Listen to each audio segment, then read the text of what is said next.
Assalamualaikum warahmatullahi wabarakatuh.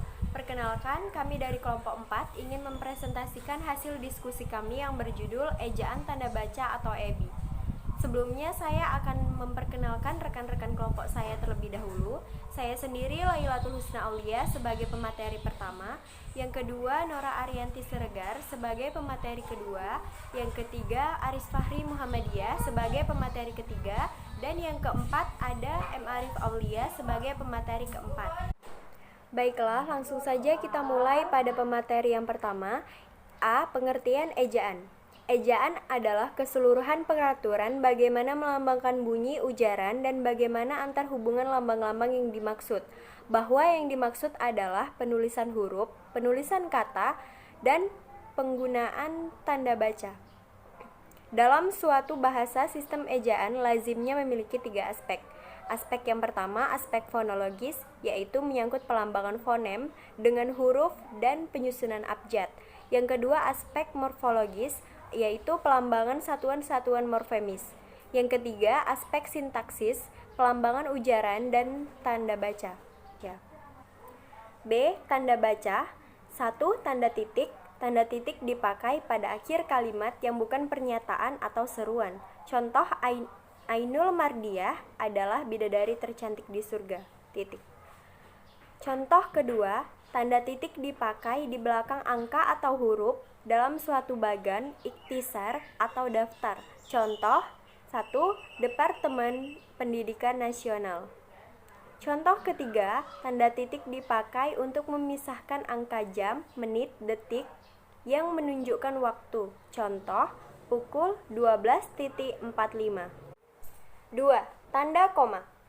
Contohnya 1.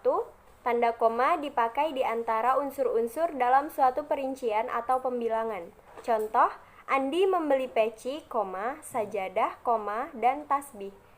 Contoh yang kedua, tanda koma dipakai untuk memisahkan anak kalimat dari induk kalimat jika anak kalimat itu mendahului induk. Contohnya, jika dia pergi, saya akan menyusulnya. Contoh yang ketiga, tanda koma dipakai untuk memisahkan petikan langsung dari bagian lain dalam kalimat. Contoh, kata Egi, aku senang sekali. Baiklah, untuk penjelasan materi berikutnya akan disampaikan oleh pemateri kedua, yaitu Nora Arianti Siregar. Kepada Nora Arianti Siregar, saya persilahkan. Selanjutnya, 3. Tanda titik koma. 1. Tanda titik koma dipakai untuk memisahkan bagian-bagian kalimat yang sejenis dan setara. Contoh, waktu hampir habis, tugas masih belum selesai. 2. Tanda titik koma dipakai sebagai pengganti kata hubung untuk memisahkan kalimat yang setara dalam kalimat majemuk. Contoh, ibu membeli sayuran di pajak, ayah sibuk belajar di kantor. 4. Tanda titik 2. 1. Tanda titik 2 dipakai sebagai akhir suatu pernyataan lengkap yang diikuti rangkaian atau pemberian. Contoh, Al ingin merakit PC, layar, keyboard, PGA. 2. Tanda titik 2 dipakai sesudah kata atau ungkapan yang memerlukan pemberian. Contoh, Asansi, Fari. 3. Tanda titik 2 dapat dipakai dalam naskah drama sesudah kata yang menunjukkan pelaku dalam percakapan. Contoh, Ahmad, tolong tutup pintu, bro. 5. Tanda hubung. Tanda hubung dipakai untuk merangkai unsur bahasa Indonesia dengan unsur bahasa asing. Contoh, Dismar. 2. Tanda hubung digunakan untuk menyambung bagian-bagian tanggal dan huruf dalam kata yang dieja satu-satu. Contoh, tanggal 1 bulan 2 2001. 3.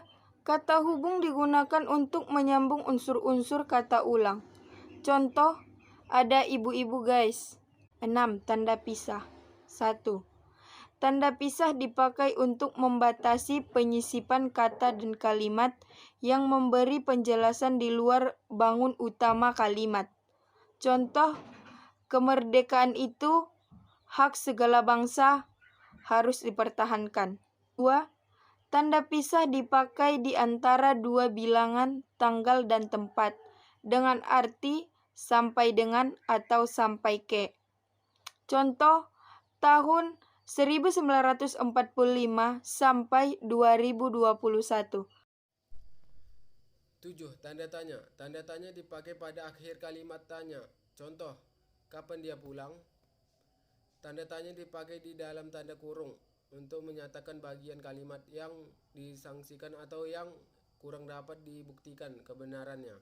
Contoh, Sub-Zero pergi ke atrium. 8. Tanda seru.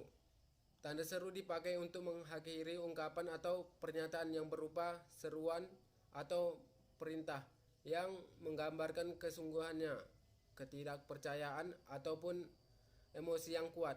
Contoh, semangat. 9. Tanda elipsis. Tanda elipsis dipakai dalam kalimat yang terputus-putus. Contoh, jika dia pergi, kita akan mencegahnya. Tanda elipsis dipakai untuk menunjukkan bahwa dalam suatu kalimat atau naskah ada bagian yang dihilangkan. Contoh, sebab-sebab kemerosotan akan diteliti lebih lanjut. Oke, yang ke-10, tanda petik. Pertama, tanda petik dipakai untuk mengapit petikan langsung yang berasal dari pembicaraan, naskah, atau bahan tertulis lainnya. Contohnya, Pasal 36 Undang-Undang Dasar tahun 1945 menyatakan bahasa negara ialah bahasa Indonesia. Yang kedua, tanda petik dipakai untuk mengapit judul puisi, karangan, atau bab buku yang dipakai dalam kalimat. Contohnya ialah Pelangi ialah puisi terpopuler di kalangan anak-anak. Ketiga, tanda petik dipakai untuk mengapit istilah ilmiah yang kurang dikenal oleh banyak orang atau memiliki arti khusus.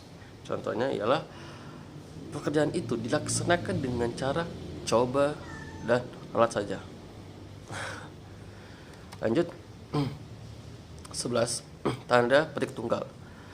Tanda petik tunggal dipakai untuk mengapit petikan yang terdapat di dalam petikan lain. Contohnya ialah kata Ani, kamu dengar gak sih suara brem-brem tadi? Gitu. Nah, kemudian tanda petik tunggal dipakai untuk mengapit makna kata atau ungkapan. Contohnya, terbaik adalah yang sangat terbaik. The best is the best lah ya. Kemudian, tanda petik tunggal dipakai untuk mengapit makna kata atau ungkapan bahasa daerah atau bahasa asing. Contoh, feedback, balikan. Kemudian 12. Tanda kurung. Tanda kurung dipakai untuk mengapit tambahan keterangan atau penjelasan. Contoh, Ahsan tidak memiliki SIM, surat izin mengemudi. Tanda kurung dipakai untuk mengapit huruf atau kata yang kehadirannya dalam teks dapat dihilangkan. Contohnya, laki-laki itu berasal dari negara Arab. Ke-13, tanda kurung siku. Tanda kurung siku dipakai untuk mengapit keterangan dalam kalimat penjelas yang sudah bertanda kurung. Contohnya ialah persamaan kedua proses ini dalam kurung, perbedaannya dibicarakan di dalam bab 1, bisa dilihat di halaman 1 sampai 2, perlu dibentangkan di sini. Kemudian berikutnya yang ke-14, tanda garis miring. Tanda garis miring dipakai sebagai pengganti kata atau tiap dan ataupun. Contohnya, perumahan itu dijual dengan harga 350 juta rupiah per unit. Berikutnya atau yang terakhir ialah tanda penyingkat atau apostrof. Tanda penyingkat menunjukkan menghilangkan bagian kata atau bagian angka atau tahun. Contohnya, pagi telah tiba. Pagi TE hilang, jadi pagi lah tiba, namun sebenarnya tanda koma itu ada makna di dalamnya. Itu seperti bisa dibilang bahasa gaul kali ya, pagi telah tiba gitu. Ya gitu. Tapi ini bahasa yang baik karena tidak menghilangkan makna aslinya, cuma hanya dipersingkat gitu.